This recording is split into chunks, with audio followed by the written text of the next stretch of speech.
I pulled into the Willow Creek Country Club and knew something was off the second I stepped out of my truck. People were already leaving, suits half untucked, women carrying their heels, buzzed laughter floating through the air like the party had just ended. A guy I recognized from her yoga group passed me in the parking lot and smirked. "Hey man, showing up after the credits roll, bold move." Another one chimed in behind him. "At least grab a leftover shrimp cocktail on your way in." I ignored them. My stomach turned, but I told myself maybe the schedule changed. Maybe they moved things up and forgot to text me. I walked through the main entrance, past the front desk, and pushed open the double doors to the banquet hall I had paid almost 40 grand to rent. She was right there, center of the room, laughing. Holding hands with Logan, freaking Logan from Channel 9, the weather guy she used to say was just a friend with a dumb haircut. They were walking out like some local celebrity couple heading to their honeymoon. He had his hand on her lower back, and she leaned into him like they'd been doing that for months. She looked straight at me, didn't even flinch, just smirked and said, loud enough for half the room to hear, "Oh, didn't you get my voicemail? You weren't invited." I froze, checked my phone. No voicemail, nothing but her usual morning text. "Don't forget to pick up my sister's birthday gift today." That was it. No call, no warning, no explanation. I didn't say a damn word. I didn't cause a scene or throw a fit.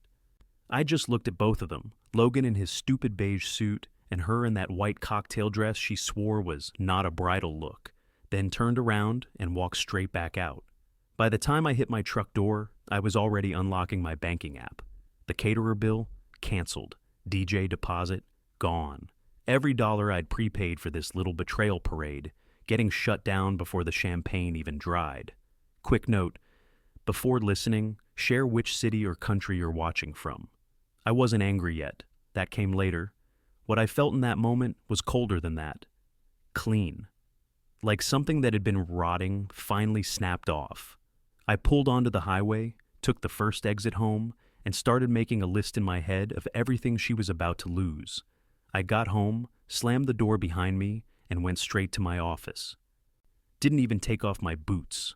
I locked the door, pulled the blinds, and dropped into the chair at my desk.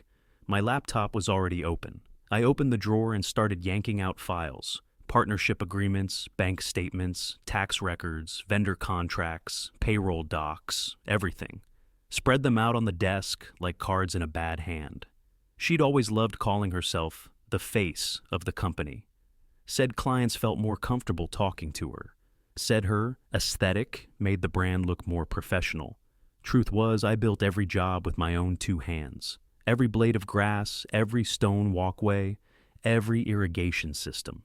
She just posed next to it for Instagram, but on paper, I owned 92% of the business, and every single asset, account, and contract tied back to me. I pulled up our business checking account. The venue payment, mine. Photographer, me. Catering, me. Over 20 vendors, every invoice logged in my name, billed to my card. I opened the calendar she shared with our office assistant. That's when the next gut punch hit. There was a booking for a week-long honeymoon suite in Aruba, 5-star, all-inclusive, first-class flights. Checked the email confirmation, booked 2 days ago under my business card. Right under that, a $28,000 invoice for a kitchen remodel at her mom's house. Project scheduled for next month, paid in full. With my name on the bottom. I started sweating, not from panic, but fury. She hadn't just left me. She'd been funneling my money to set up a whole new life, probably smiling at Logan the whole time while clicking confirm payment from our shared office. I pulled open the vacation confirmation and clicked cancel reservation. Gone. 2 clicks. That felt good. So I kept going. I opened my vendor portal and flagged the kitchen remodel as unauthorized work. Sent an email to the contractor, stop immediately. Billing error. No explanation, no apology, just a hard stop. Then I turned to our company project tracker. I hadn't looked at her tab in weeks, and it showed. There were 5 active client jobs she'd taken on without telling me. One of them was for a so-called community garden project at her old college. Another was an outdoor wedding venue refresh on the edge of town. Except, these weren't clients, these were favors. All free work, meant to build her own portfolio, not the company's. She was trying to branch off. I could see it clear as day now. She'd use my business, my money, and my name to build something she could walk away with the second I was out of the picture. I shut down every one of those projects right then, reached out to each site manager, and told them work was suspended until further notice. Didn't give reasons, didn't owe any. While I was doing that, a new email pinged. It was a forwarded receipt. She'd ordered custom signage for Meadow and Pine, a brand new name, landscape design, wedding aesthetics, full-service planning, with her name listed as founder. That was it. I leaned back in my chair and cracked my knuckles. No yelling, no pacing, just focus. You want out? Fine. But you're not walking away with a scent of what I built. I started with the accounts, went straight into the admin panel and began yanking access. First hers, then her assistant's. I removed every user from the business banking dashboard except me. Passwords changed. Two-factor authentication rerouted. I froze all credit lines tied to the company. Personal cards, employee cards, that little corporate Amex she loved flashing at vendor meetings. All gone. One click, confirm, done. Next, I opened the check ledger from last week and started cross-checking every outgoing payment tied to the engagement party. I knew what I was looking for. Overpriced vendors she insisted on because they were good for our image. Caterer, $8,000, canceled. Florist, nearly $6,000, canceled. Tent rental, furniture staging, signature cocktail service, all flagged as fraudulent usage. I sent a blast email to the payment processor. Stop all checks immediately. Charges made without owner consent, no explanation, just fire. Then I opened the secondary expense card, one I'd let her use dumbly because it earned travel points. Pulled up the past 60 days and damn near choked. Spa trips, multiple, each over $900. Shopping sprees at boutique stores she used to call aspirational. A luxury hotel package billed as wellness weekend 2 guests. And the kicker? A couple's massage. Name on the invoice, her and Logan. I took screenshots of every single one, labeled the folder reimbursement evidence. After that, I logged into the joint business account, the big one, where the real money sat. I moved every cent, down to the last 42 cents, into my private savings. Set up an auto transfer block to make sure nothing slipped through. Then I called the bank. Closed the account, yes, permanently. She had 0 cash access now. I wasn't done. I opened the project tracker again. Anything tied to her name, paused. Every single one, including that charity campaign she had cooked up last month. I didn't even know about it until I saw the social media posts. A glossy PR push claiming our company was reinventing outdoor equity for underfunded schools. Sounded great, except I never approved it, never funded it, and it had my signature forged on the donation pledge, suspended, publicly. I posted a company statement right after, making it clear the initiative was on hold pending review. Tagged her and the charity board. No names thrown, but the message was loud. I checked the clock. It was 2:47 in the morning. My hands were still shaking, but not from rage, from clarity. The kind that only hits when you stop being blindsided and start swinging back. By 3 a.m., she had no money, no access, no control. Everything she built on my back had collapsed in 12 hours. And the best part? I hadn't raised my voice once. I leaned back, cracked open a Gatorade, and stared at the pile of receipts on the floor. Felt like I'd gutted the whole thing clean, like stripping drywall down to studs. She thought I'd be too embarrassed to fight. Thought I'd disappear and lick my wounds. Nah, I was just getting started. I didn't sleep, just sat there, scrolling through flagged transactions and open invoices until the sun came up.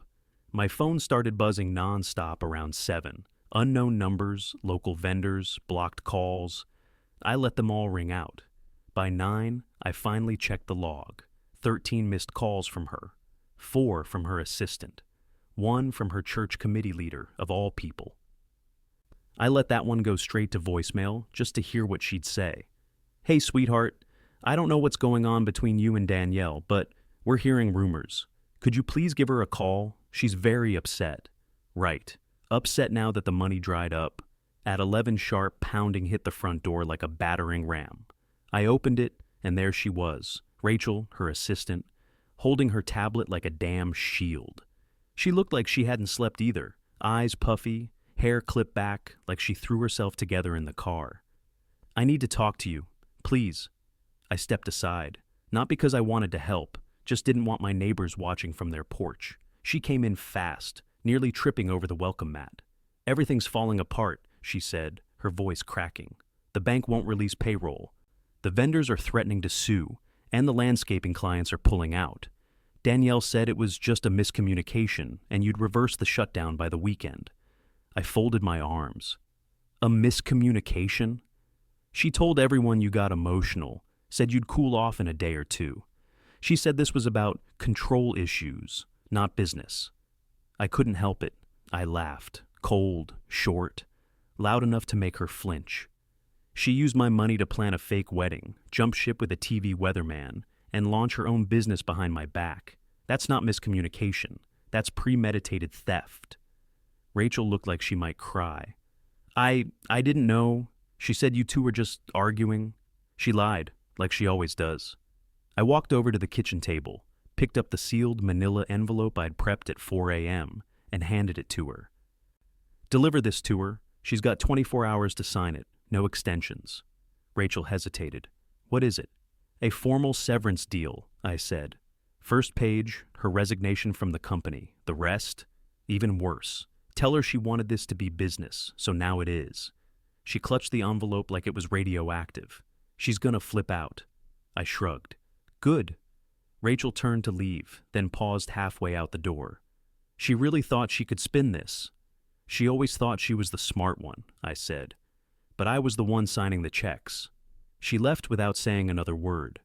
I locked the door behind her, sat back down at the desk, and stared at the empty spot where her name used to sit on our company hierarchy chart. Deleted it at sunrise. The calls kept coming in that afternoon. I didn't answer. Didn't need to. Everything I had to say was already in that envelope. By the time the envelope was out of my hands, I knew exactly what was in it, because I wrote every damn line myself. First page, immediate resignation. No titles, no lingering PR fluff, no creative consultant backdoor. She was out, legally, publicly, and permanently. Second page, repayment clause. $175,000. Every penny she pulled from the business to fund her fairy tale exit. Itemized, time-stamped, and sourced. The next section banned her from using anything connected to my company. No brand name, no spin-off, no inspired by version for her new little event planning hustle. If she even tried to copy our website layout or color scheme, I'd bury her in cease and desists. All social media accounts were mine. Every image, every caption, every video she ever posted while using company gear or on company time transferred back to me. Passwords already changed. She just had to sign to make it airtight. Then came the part that made it hurt. She'd have to post a public acknowledgement. One post, minimum of 60 words, admitting to misuse of resources and a breakdown of internal ethics. I gave her the wording myself. No room to twist it or dress it up. Right after that came Logan's name. Mr. Logan Carr is hereby named as having engaged in conflicted business interests and contributed to a breach of partnership ethics. That line was non-negotiable. I didn't care if he cried about it on air or tried to sue. He climbed into bed with a stolen brand. He could choke on the fallout. I included a final clause that laid out the only thing she had left, a small monthly payout. Not enough to brag about, just enough to keep her quiet and compliant. But if she breached any part of the deal, if she tried to sneak back into the company in any form, it vanished, permanently. No appeals. She wanted this to be about business, so I made it a contract she'd never forget. I forwarded copies to my attorney that night, told him to be ready for a signature within 24 hours, or we go to court instead. By then, the text had stopped. So had the calls. Dead quiet. She knew what was coming, and I knew she'd sign it. Not because she agreed, but because everything she'd built off my back was already in flames. Her only move now was damage control. I sat on my porch that evening, watched the sun drop behind the oak trees, and waited for the crash. It was coming. It was just after midnight when I heard the knock. 3 slow taps, hesitant, weak. I already knew it was her. No one else knocks like they're scared the door might bite. I opened it, and there she was. No makeup, hair messy, hoodie thrown over what looked like pajamas, eyes red and puffy, nose raw. She looked like hell, like the polished, curated version of her had been ripped off and dumped on my doorstep. She didn't say hi, didn't ask to come in. She just stood there, arms hugging herself, voice shaking. I made a mistake. I didn't answer, didn't move. She kept going, rambling fast like she was scared she'd forget the script. I didn't mean for it to go like this. It wasn't all planned. I was under pressure, okay? From work, from family. Logan was just a friend, and it turned into something more, and I didn't know how to stop it. I stayed quiet. She wiped her nose with her sleeve. You weren't supposed to. I didn't think you'd fight back like this. I thought you'd get mad, disappear, and just let it go. Still nothing from me. She stepped closer, dropping her voice. If you go public with that agreement, if people find out, it'll destroy me. My parents, my church, the planning committee for the parade, they'll never look at me the same. Her lip trembled. Please don't do this. I'm begging you. I let the silence hang for a second, then stepped aside and nodded toward the kitchen. She walked in slow, like her legs might give out. I grabbed the envelope from the counter and laid it flat on the table next to a pen. She stared at it like it was a loaded gun. You did this to ruin me, she whispered. I finally spoke. No, I said. You did this. All I did was finally say no. She blinked fast, tears welling up again. I didn't mean to hurt you. I was confused. Things got out of hand. Logan understood things you didn't. I cut her off. When you planned that party, I said, voice low and steady, when did you decide I didn't matter? She broke, dropped her face into her hands and sobbed like something in her cracked wide open, gasping, shaking, struggling to even breathe right. I didn't touch her, didn't offer comfort, just slid the pen across the table and waited. A minute passed, maybe 2. Then she sat down, picked up the pen, and signed. Her hands trembled the whole time. I pulled my copy, double-checked the signature, and filed it away in the drawer. She took hers and stood there for a second like she wanted to say something else, but didn't. She walked to the door, opened it, and left without another word. I didn't watch her leave, didn't need to. The silence she left behind said more than any speech ever could.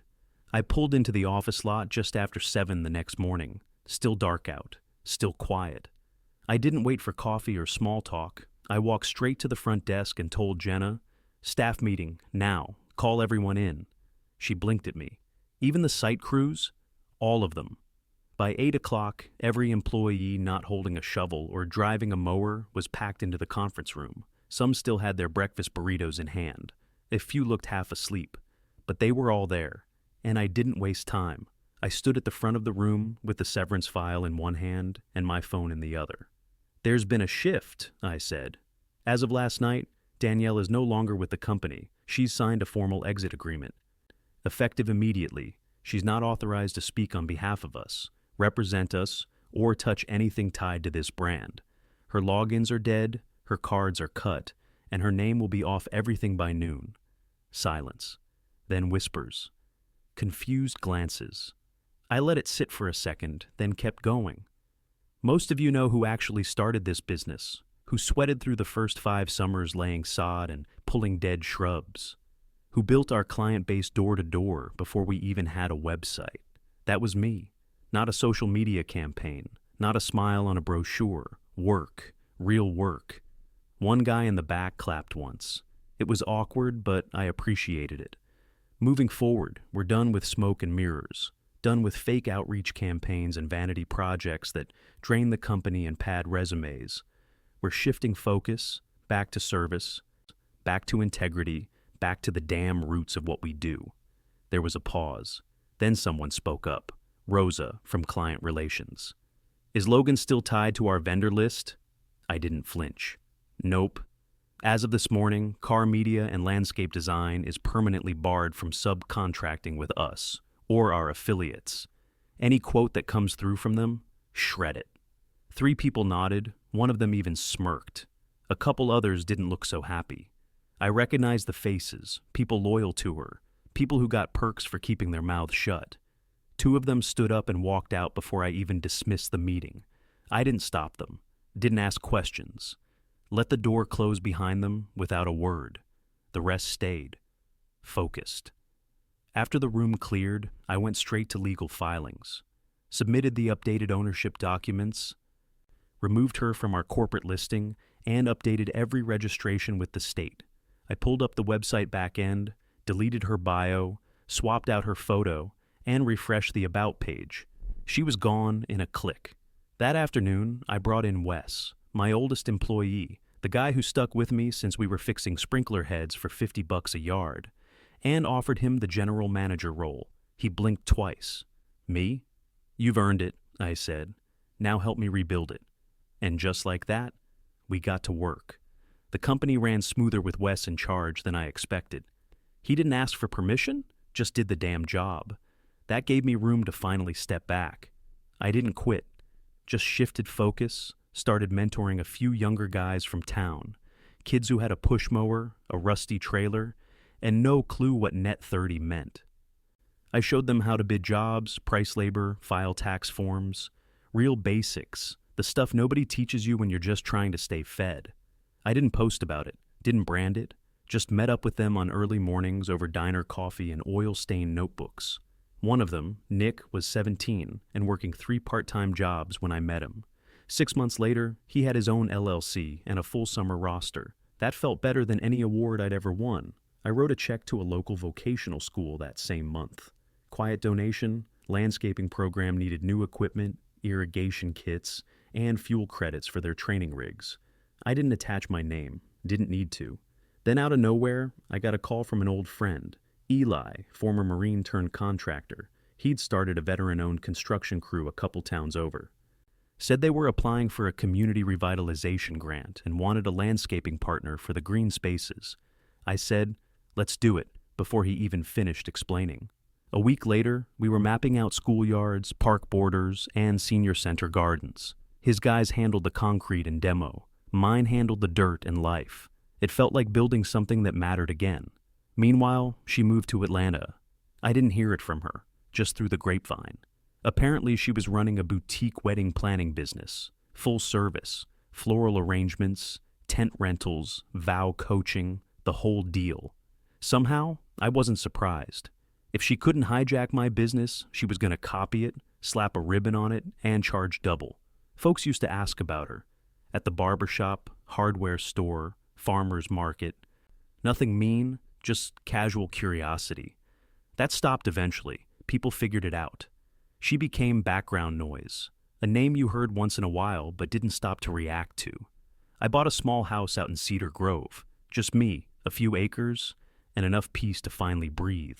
No HOA, no Instagram-friendly porch swings. Just open sky and land I didn't have to share. First weekend there, I went to the nursery and picked out trees. 2 oaks, 3 maples, and 1 damn stubborn dogwood. Planted every one of them with my own hands. Hands that used to build someone else's empire. Now, building mine. Mail usually sat in a pile on my counter for a few days before I even looked at it. But that envelope stood out.